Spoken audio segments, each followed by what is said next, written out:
Hello, I am world-renowned otaku and professional ranting lunatic Trixie the Golden Witch. And on my Patreon right now, if you pay me $5, I will rant about anything you want, as long as I don't have to watch anything or consume anything. You send me a DM with your rant request, I'll let you know if I can do it without any extra work. And, once we've agreed upon what your rant request is going to be for that month, then I'll do it. Most of the ones I do are going to be in a big live stream because not all of them really demand a video. A lot of people just want me to rant about their favorites list on my anime list or their 3x3s or whatever. But some of them are topics that I have a lot to say about that could make an entire video, such as this one, where I was asked to rant about my favorite anime over the years. What has been my favorite anime at different points throughout my life. So, there's quite a few shows that have been my favorite, but I'm going to try to rapid fire through how I felt about them and where I was at that point in life. So growing up, my childhood was very much characterized by specific obsessions, by whatever was my favorite thing at the time. So the first thing I was obsessed with was Power Rangers, and then Beast Wars, which is a Transformers spin-off from the 90s, and then eventually Pokemon. And so Pokemon, the anime, would be the first anime that was ever my favorite, that I was completely obsessed with, where I owned VHS tapes of it that I would watch over and over again, and I watched it pretty much every morning because it came on right before I went to school. I do think transferring schools and then not having the same time to wake up during the Orange Islands arc eventually got me to not be as into Pokemon the anime, and that kind of drifted my attention away from the rest of the franchise as well. The anime had kind of been my biggest point of engagement because I'm a big fan of animation and of the TV format and the way that it fleshed out the world and the concept of the Pokemon much more so than the video games, which are more systems driven and not so much story driven and don't have as much context given to the actual world of the story. I was 11 when I first discovered the actual concept of anime through seeing Ninja Scroll, which I've talked about that story in my Anime Alphabet video on that movie, and through my cousin who became obsessed with that movie having the Anime Invasion magazine. And reading the whole first issue of that was what really got me into anime and watching Adult Swim. And even though my favorite show on there was probably Cowboy Bebop, I don't know if I would have called that my favorite anime per se, and Inuyasha was the first one that was more personal to me, where the fact that it was a long-haired protagonist meant a lot to me. I eventually came to sort of identify with Kagome as well. I was somebody who refused to relate to female characters until I was tricked into it through Inuyasha, through the subterfuge of Inuyasha being the main, supposedly the main character but not actually. And that, was a period where I got into anime in a big way. Rurouni Kenshin was an even bigger deal to me, not only for, the feminine male protagonists, but also for there being, very young characters who were supposed to be, geniuses of their age, and that's how I saw myself. I was also a fan of stuff like Artemis Fowl around that time. And Naruto I got into in a big way because of the fact that the characters were, 12 years old and tiny and shrimpy like myself who was reading it. So any of those was competing for favorite anime manga type property around that time. Even King of Bandits Jing, the manga, was up there in those echelons. And then there was a while where I do remember when I saw Samurai X Trust and Betrayal for the first time, definitively considering that my new favorite anime, mostly for the insane violence in that movie. Just how badass the action scenes are, was this is my favorite thing I've ever seen. But eventually it became Trigun for a long while. And this was sort of the period where I got into Trigun, and then I kind of got out of anime as a main focus hobby for a while and was really into video games for a couple of years. And during that time, while I wasn't as focused on anime, Trigun had kind of come to the forefront as the story that I thought about the most, where I was interested in the morality of the characters and the structure of the story and the way that it ends with a very satisfying. I was into Full Metal Alchemist for a while, but it never quite took the spot of favorite. The next one that did would be Neon Genesis Evangelion. I saw that when I was 14. I related to it extremely hard. It was the first thing I saw that, like, really opened my mind about a lot of things. Like, it helped me to understand psychology more. It helped me to understand communicating with other people better. It helped me to start to step out of my shell as somebody who, like, really struggled to communicate, probably even worse than Shinji, if I'm being honest. So, yeah, like, that show was powerful to me. And then the next one was Haruhi, which I saw, like, probably not long after turning 16. And, like, where Ava had already had, like, this impact on me because Shinji I related to, Haruhi it was her. And, like, particularly the episode where she's talking about, like, her, realizations that led her to seeking the lifestyle that she does.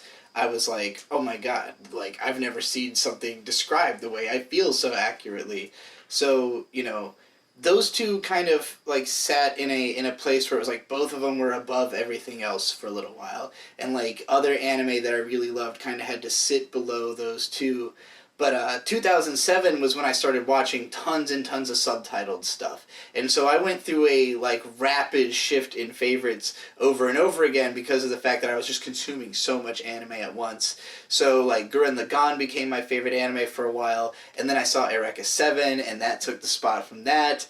And then it was F, A Tale of Memories, took the spot from that, and then Earth Girl Arjuna a couple months later. This was all within the span of, like, 6 months. And they're all shows that were somehow revelatory to me at, like, a coming-of-age point in my life where, like, I was trying to see myself as an artist who was going to, like, drop out of school and become a film director, And so, like, all these things that made me feel very passionate and had that kind of impact on me were favorites. But, over time, like, those have kind of gotten sorted into different categories where, like, how strongly I feel about all of those shows. They're all still favorites, but none of them are close to number one.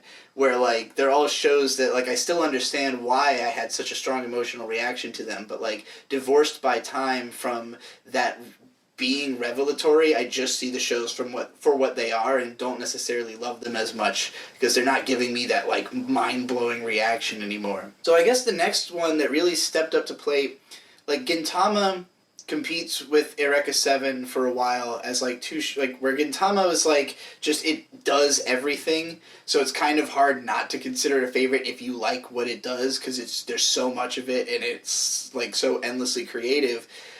Whereas Eureka 7 was, like, my favorite tight, contained story that I had an emotional reaction to.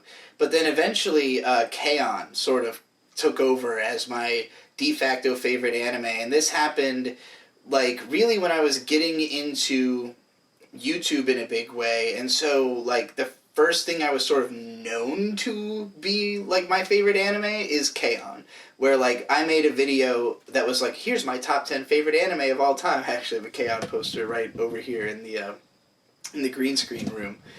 But, yeah, like, I had made my first, like, top 10 anime video on my channel in 2014, and K-On! Happened to be my number one at the time, and I was really passionate about it, and I got a lot of backlash of people who were like, K-On! How could you be taking yourself seriously as an anime critic, and K-On!'s your favorite anime? Because, like, at the time, it didn't have an amazing critical reception in America. And so, I made videos that were really trumpeting the glory of it, if you will, and eventually it did become a more popular show that is talked about in a different way in America from how it was back then.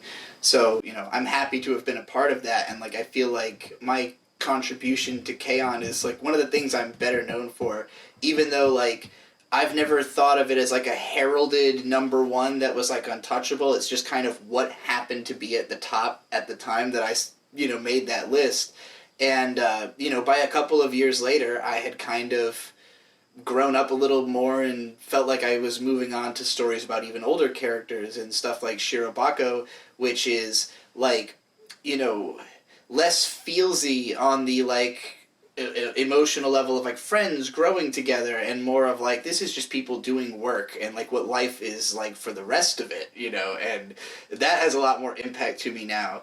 So Shirobako is a strong contender for what I currently consider my favorite anime. Sangatsu no Lion is also a strong contender, and in that case it's because, like, of the experience of watching it being so enjoyable, more so than like Shirobako's a very like I think about it type of show. Like contextually, it's clarifying about what anime is, why you should care about it.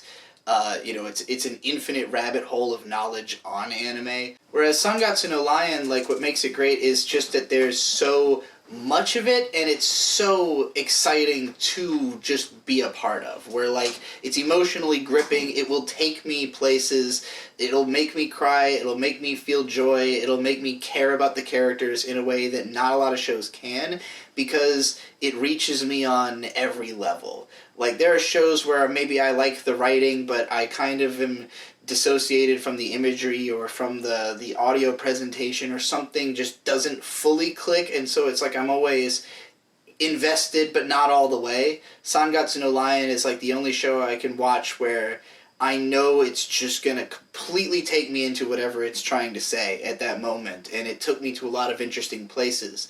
It's unfortunate that like the anime is 50 episodes and the manga, continues, and I don't know if there will ever be like a conclusion to the anime, because it's hard for me to like consider it the greatest or like recommend it to people when it's kind of an inconclusive 50 episodes of emotional roller coaster. Where like Evangelion, I can just say like, yeah, you can watch this thing in a day and think about it for the rest of your life. So, Eva is still a strong contender. Shirobako, Sangatsu no Lion, all of the Studio Ghibli films, like, are just infinitely rewatchable, infinitely thoughtful. So, like, those are ones that they all kind of sit nebulously in my favorites list. All of my favorite ones, that is, which, would be Princess Mononoke, Spirited Away, My Neighbor Totoro, Porco Rosso, Pompoko, Grave of the Fireflies is one that I didn't even like at first, and now I like love it. They're all movies that like the more you think about them and the more you mull over them, they get even better. So like, it feels weird and impersonal to be like, oh, Ghibli movies are the best anime, but like, there's a reason that so many people can get something out of them and consider them to be like critically masterful. So yeah, I would say that those are the contenders for my favorite anime right now, and that's the whole history of my favorite anime. You can get a rant like this by going to my Patreon, patreon.com/goldenwitchfire. DM me, if you pay me over $5, DM me your rant request. We'll sort it out. And, there's going to be a live stream in a few days where I go through all the rest of the rant requests that I got this month that, again, if your rant request is interesting enough, you might end up getting a whole video out of it like this one. I am planning to make a vlog video every day in August, and so if I get cool rant requests that, I think would make for good vlogs, then they'll be tossed in among the other videos that month.